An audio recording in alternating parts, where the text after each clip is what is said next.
হযরত wise Qarni ইবনে আমের Waisal Qarni এরকম ভাবে সে নবীর জমানায় তার জন্ম হয়েছিল, কিন্তু নবীর সাহাবী হইতে পারে নাই। নবীর জমানায় তার জন্ম, নবীর প্রতি ঈমান আনছে ওয়াইস কারনী, কিন্তু নবীর সাহাবী হতে পারে না। কেন? ঈমান হালতে যারা নবীকে দেখবে তারাই নবীর সাহাবী, কিন্তু নবীর জমানায় জন্ম হওয়া সত্ত্বে নবীকে দেখতে পারে না, এই জন্য নবীর সাহাবী হতে পারে নাই, সেজন্য তাবেঈ। ওয়াইস কারনী রাহমাতুল্লাহ আলাইহি নবীকে দেখার জন্য আরে তার দিলের মধ্যে কত ছটফট করত। আর নবীর সাহাবী যারা নবীর কাছে ঈমান আইনা কালেমা পড়া নবীর সাহাবী হয়েছে, সাহাবী হওয়ার পরে কোনো আমল করতে পারে, তারপরে মারা গেছে, এই একটা সাহাবীর যে দাম মর্যাদা সারা পৃথিবীর কোনো ওলির এত দাম নাই। বলে সুবহানাল্লাহ। সাহাবী যে মর্যাদা, একজন সাহাবী আর যারা সাহাবী না, ওই সারা পৃথিবীর সমস্ত মানুষের মর্যাদার চাইতে একজন সাহাবীর মর্যাদা বেশি। বলেন সুবহানাল্লাহ। এই জন্য ওয়াইস কারনী রাহমাতুল্লাহ আলাইহি আল্লাহর নবীর কাছে চিঠি লিখলেন, বললেন ইয়া রাসূলুল্লাহ, ইয়া হাবিবাল্লাহ, আমি আপনাকে একটা নজর দেখার জন্য আমার মনটা শুধু ছটফট করতেছে। আমি যদি একটা নজর আপনাকে দেখতে পারতাম তাহলে আমি আপনার সাহাবীর মর্যাদা অর্জন করতে পারতাম। বলে সুবহানাল্লাহ।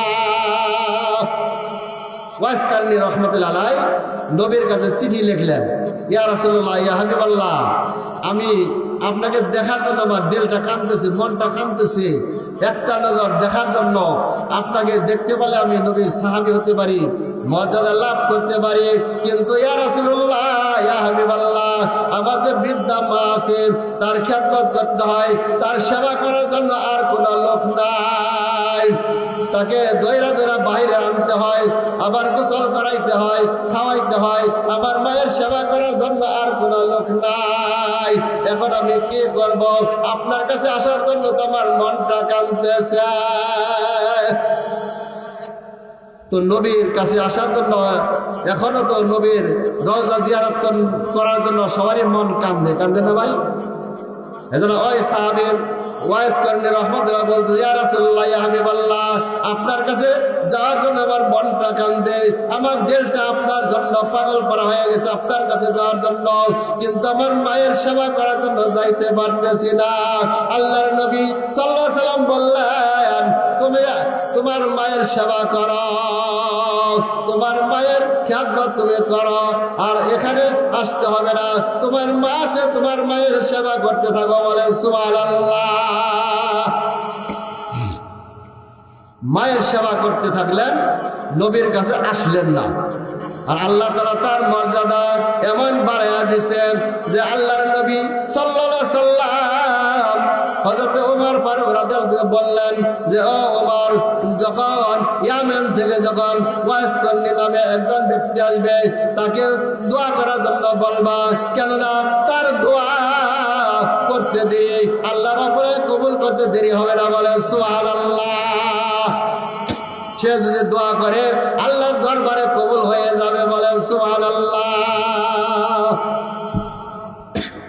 তো হযরত ওমর ফারুক রাদিয়াল্লাহু তাআলা আনহু আমিরুল মুমিনিন আল্লাহর নবীর ইন্তেকালের পরে যখন ইয়ামান থেকে কাফেলা আসে, জামাত আসে, খোঁজ করে যে আল্লাহর নবী বলে গেছে এরকম একটা লোক আসবে, এরকম তার নাম হলো ওয়াইস কারনী, জিজ্ঞাসা করবা, তাকে যদি পাও পাওয়ার পরে দোয়া করার জন্য বলবা। হযরত আমিরুল মুমিনিন ওমর রাদিয়াল্লাহু আনহু যখন ইয়ামান থেকে জামাত আসে, কাফেলা আসে, খালি খোঁজ করে আর জিগায় তোমাদের মধ্যে কারনী গোত্রের ওয়াইস কারনী আবু আমের নামে কোনো লোক আছে কিনা। এরকম খুঁজতে খুঁজতে একদিন তার একজন চাচাতো ভাই আসছে, আসার পরে বলতেছে যে কারনীর শহর থেকে কোনো লোক আসছে কিনা। ওই ব্যক্তি বলতেছে যে আমি আসছি। বলে তোমার নাম কি? সে নাম বলছে, বলে যে এরকম ওয়াইস কারনী নাম একজন তার গায়ে কুষ্ঠরোগ ছিল, তাকে কি চিনো কিনা? ওই লোকটা বলতেছে সে লোকটা তো এরকম বোকা নির্বোধ, সে শুধু সবসময় মা করে আর এরকম ভাবে চুপ করিয়া থাকে। ওমর ফারুক রাদিয়াল্লাহু তাআলা আনহু এই কথা শোনার পরে বললেন, তুমি কি বলতেছ? এ কথা বলিও না। আল্লাহর নবী সাল্লাল্লাহু আলাইহি সাল্লাম বলে গেছেন যে সে যদি দোয়া করে আল্লাহ তাআলা কবুল করবে। বলে সুবহানাল্লাহ। তুমি তাড়াতাড়ি যাও, তোমার স্বাস্থ্য ভাই ওয়াইজ কর্মী তার কাছে যায়া তুমি মাপ চাও গা। তখন ওই ব্যক্তি গেছেন, যাওয়ার পরে তার কাছে যা বলতেছে, ভাই তুমি যে এত দামি হয়েছ আমরা তো জানি না, তোমাকে তিরস্কার করতাম, তোমাকে কত ঠাট্টা করতাম, তোমাকে বোকা বলতাম, তুমি তো এরকম ভাবে এত দামি হয়েছ তা জানি না। তুমি দোয়া করলে আল্লাহ তাআলা কবুল করবেন, তাহলে আমার জন্য দোয়া কর, আমি ভুল করেছি। ওয়াইজ কর্মী রাহমাতুল্লাহ আলাইহি আল্লাহর কাছে দোয়া করলেন, আল্লাহ তুমি আমার ভাইকে মাফ করে দেবো, আমাকেও মাফ করে দাও। সুবহানাল্লাহ।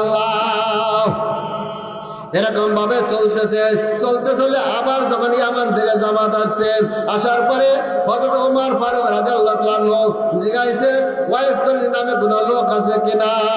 তখন দেখে ওয়াইজ কর্মী আবু আব্দুল্লাহ আমের আসছে। ওখানে আসার পরে বলতেছে যে তুমি আমার জন্য দোয়া করো, তোমার দোয়া কবুল হবে।